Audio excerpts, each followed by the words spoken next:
Okay, Ma. Bakit naman? Anong problema mo? Si Gabriel ba? Bumabalik na naman po si Gabriel sa dati niyang ugali. Mainitin ang ulo, mapanglait, mapanakit. Katulad kagabi. Nag-away kami dalawa dahil sa ilang hindi pagkakaunawaan. Ayun, sinaktan na naman niya ako. Buti na lang nakatakbo kaagad ako sa kwarto at naglock ng pinto hanggat hindi siya nahihimas-masal. Ano bang nangyari? Bakit nagkaganon yung asawa mo? Parang hindi na po kayo nasanay doon kay Gabriel. Kung ganun lagi ang ugali ng asawa mo, paano na lang kapag nagkaanak kayo? Baka magmana sa kanya ng kasamaan ng ugali. Buti na lang at hindi kami magkakaanak ni Gabriel, Ma. Ho?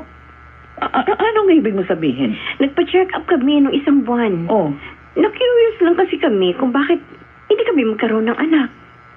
Ayun.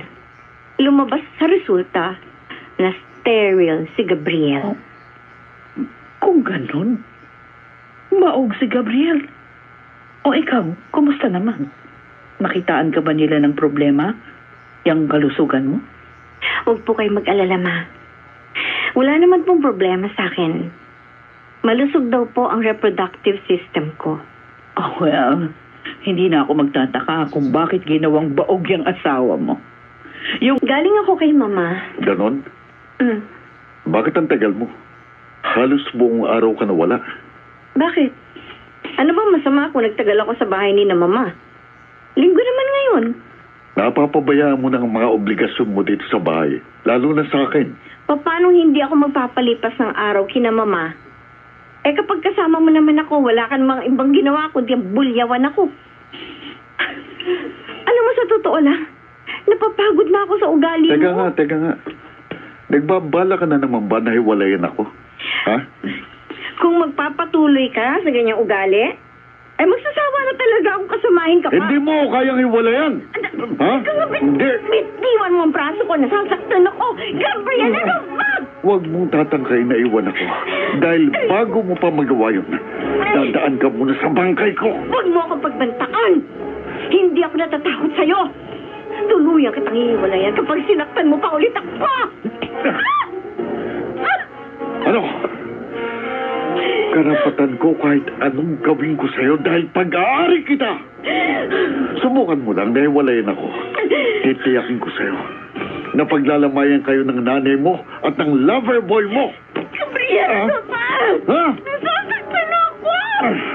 Bitiwan mo na ako! Malaman ko lang na nakikipagkita ka pa sa lover boy mo si Daniel.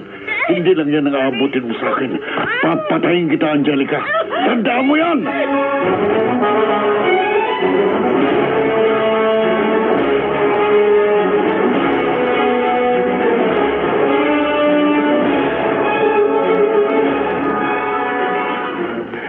Sir Arnaldo, good morning. Oh, yeah. May emergency meeting ako with potential Filipino-Chinese investors ngayong araw.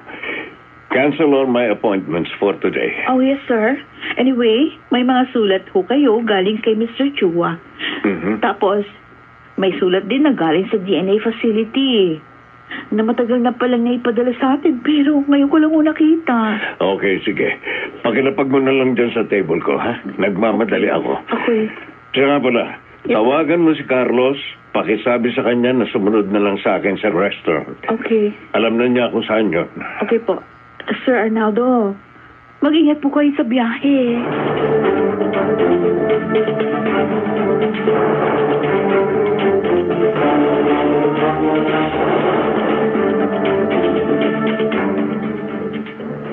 And that's my proposal. I hope you like it. Oh, yeah. I like it, huh? Actually, we like it, Mr. Montenegro. Oh, good. I agree. Kapag ganyan ang proposal na pinipresent sa amin, hindi kami matatakot na maglabas ng pera para mag-invest sa inyong kumpanya. Thank you. Well, our food corporation is one of the largest food producers in the Philippines. We have always exceeded clients' and investors' expectations. We're very interested. Oh, I actually, what a good. Oh, nandito na pala ang anak kong si Father Carlos Montenegro. Good morning. Good morning. Good morning. Good morning. Good morning, Father. Ano naman kayang ginagawa ni Kuya Carlos dito? Investors meeting ito, hindi Bible sharing. Anyway, Father Carlos is considered as one of my potential successors. He's so competitive, smart, and business-driven. Anong sabi niyo, Papa? Si Kuya Carlos, potential successor. By the way, I'm glad na namit ko kayong lahat. And really hope na nakumbinsi namin kayo na mag-invest sa aming kumpanya. We guarantee that we will exceed your expectation. Of course. So, let's... Namamuno sa isang pinakamalaking kumpanya sa bansa. Are you insane? Oh, Ano bang alam ni Kuya Carlos sa pamamalakad ng negosyo? huwag mong maliitin ang kapatid mo. Hindi porke pare, walang alam sa pagpapatakbo ng negosyo. So ano to? Pinapaasa niyo lang ako. Hindi kita pinaasa. Sinasabi ko lang sa'yo na katulad ng kuya mo, isa ka sa pinagpipilian ko. I did not guarantee you na ikaw ang papalit sa akin. Papa, At kung magpapatuloy ka sa ganyang ugali, asahan mo, hindi sa'yo mapupunta ang hinahangad mo. pero... Sir Arnaldo, ready na po ang board room. Nandun na din po yung mga member ng board. Salamat. Pakisabi, papunta na ako. Maiwan na kita dyan dahil sawa na ako sa mga tantrums mo. Buwisit talaga. Kahit kailan talagang salot yan si Kuya Carlos.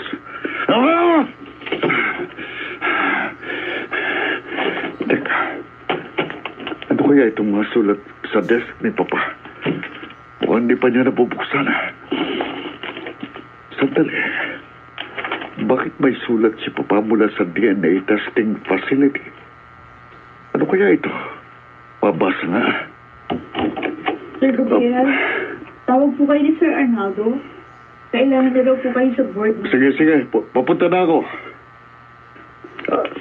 Kukunin ko lang itong sulat at mamaya ko na lang babasahin pag uwi sa bahay.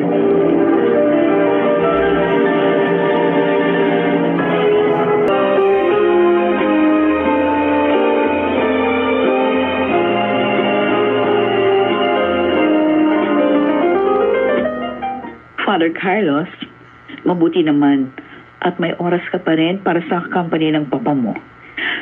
Sa totoo lang, mas gugustuhin kung ikaw na lang yung pumalit kay Arnaldo kaysa doon sa kapatid mo.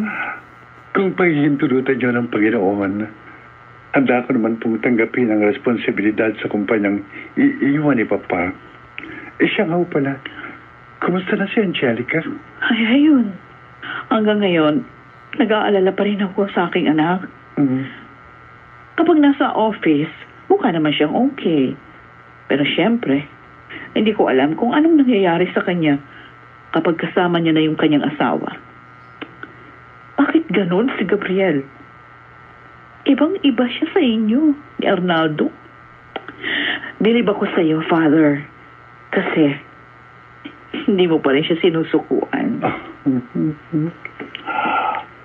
Good afternoon po, Ma'am Maita, Father Carlos. Oh, magandang hapon din. Anyway, nakita ko kung paano mo hinandle ang problema kanina sa Chief's production. You really impressed me a lot.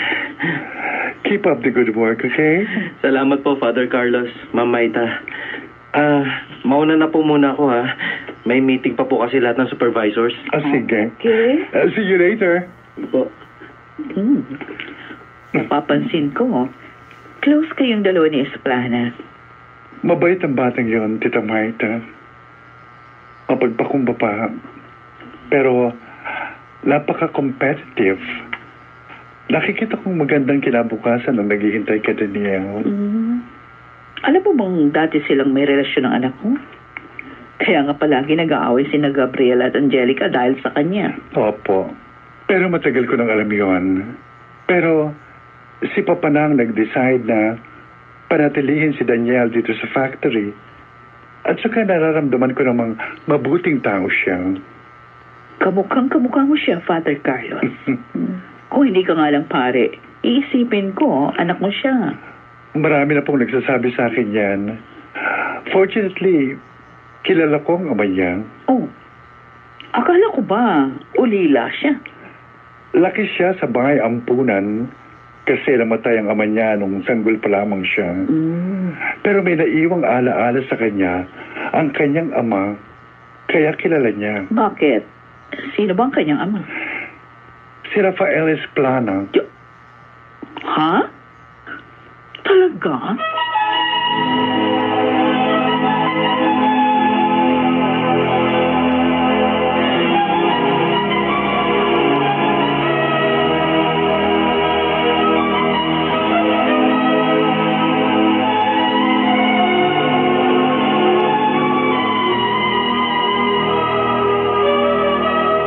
Wala pa rin sa bahay si Angelica. Dapat ganitong oras nakauwi na siya. Siya nga pala. Nasa na nga pala yung sulat mula sa DNA facility. At nasa office suite ko. Ito na kaya ito? Sino kaya ang nagpa-DNA test? Teka, bakit nagpa-DNA test si na Kuya Carlos at saka si Daniel Esplana? Papasa ng resulta. Ang sabi dito, positive. Kung ganun, anak ni Kuya Carlos si Daniel? Hindi pwede ito.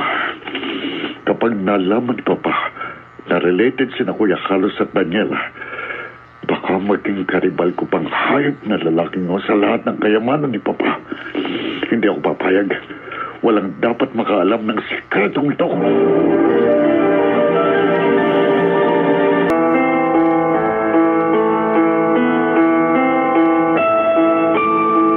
Anong mga hakbang ang gagawin ni Gabriel para maitagong katotohanan sa tunay na pagkatao ni Daniel?